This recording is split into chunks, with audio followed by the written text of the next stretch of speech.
Hi, Mom. Hi, sister. So, Mom, in 2009, you came to celebrate my birthday. Oops. Here in California when I lived at 1922 Burbank Boulevard, 1192 2 Burbank Boulevard. And so that was nice. You came during my birthday. Um, so there's two things I want to thank you for that year. Um, Maybe three that happened during that time you came to visit me. The second one was while you were here, you knew I didn't really like my cousin had all of those wives. Not that I hated her. I just, you know, she tricked me to go to. She said, "Come look at a museum. I want you to see it. Let's go." And it turned out to be a fucking church. That pissed me off, right? So I didn't trust her, and I tried to maintain my peace with her with that. But I really didn't care for her, and I knew you knew that. I knew that you knew that.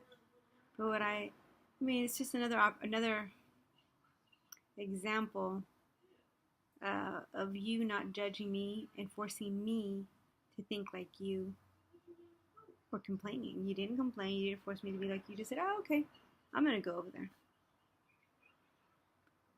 You also did that when I went to Mexico. When I was like, "I don't want to stay there," and you said, "Okay." Again, you didn't complain. You didn't judge me. You didn't get pissed. The freedom of being your daughter is beautiful. You know, because I would have told Alex to go fuck himself. Um, and then give him a whole lecture on not being a bigot and stuff like that. But you've always just let me be me.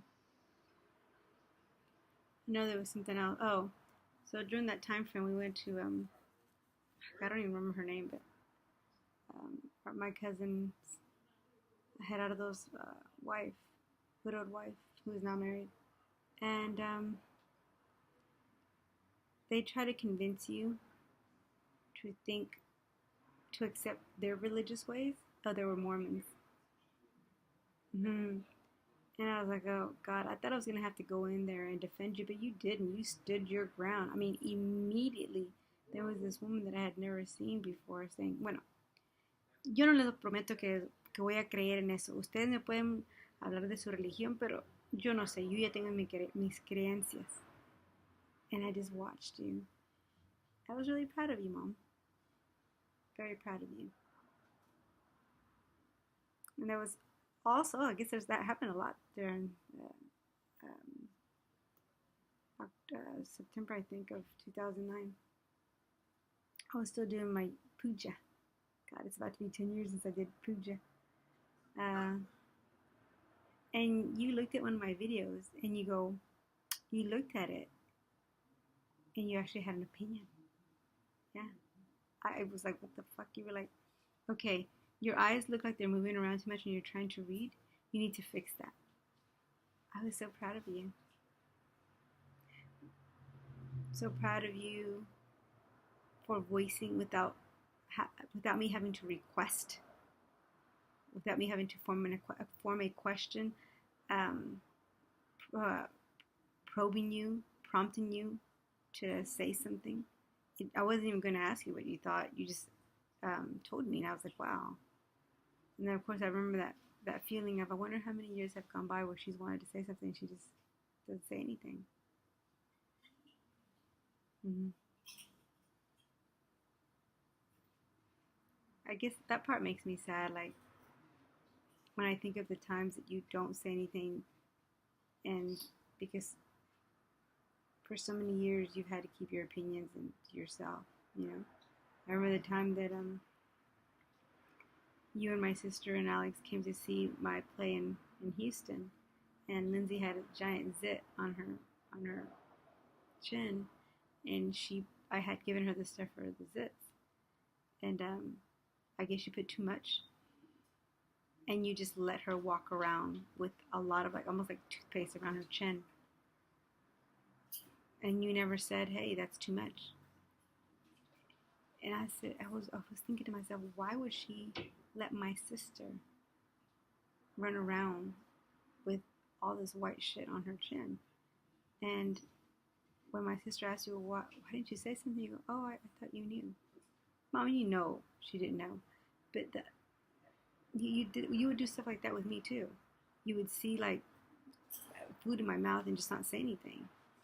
I remember that in 2009, when you went with me to my job as a teacher at the school, you just looked at everybody and it's like you were just very standoffish. You were not going to be yourself until you felt it was safe. So for me, I'm trying to let you in on what I saw in you.